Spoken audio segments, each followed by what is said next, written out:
ত্রয়োদশ জাতীয় সংসদের স্পিকার নির্বাচিত হয়েছেন অবসরপ্রাপ্ত মেজর হাফিজউদ্দিন আহমদ বীর বিক্রম। তিনি ভোলা ৩ আসনের সংসদ সদস্য। ১২ মার্চ জাতীয় সংসদের প্রথম অধিবেশনে এই নির্বাচন অনুষ্ঠিত হয়। জাতীয় সংসদে স্পিকার পদে নির্বাচনের জন্য একটি মাত্র মনোনয়ন পেয়েছেন বলে জানান সভাপতি খন্দকার মোশাররফ হোসেন। তিনি প্রস্তাব উত্থাপনের জন্য সংসদ সদস্য নুরুল ইসলামের প্রতি আহ্বান জানান।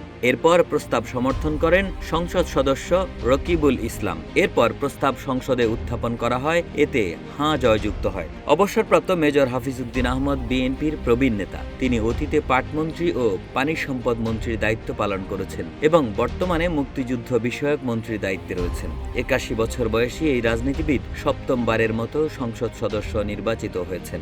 মহান মুক্তিযুদ্ধে অনবদ্য সাহসিকতার জন্য তিনি রাষ্ট্রের তৃতীয় সর্বোচ্চ বীরত্ব পদবী বীর বিক্রমে ভূষিত হন।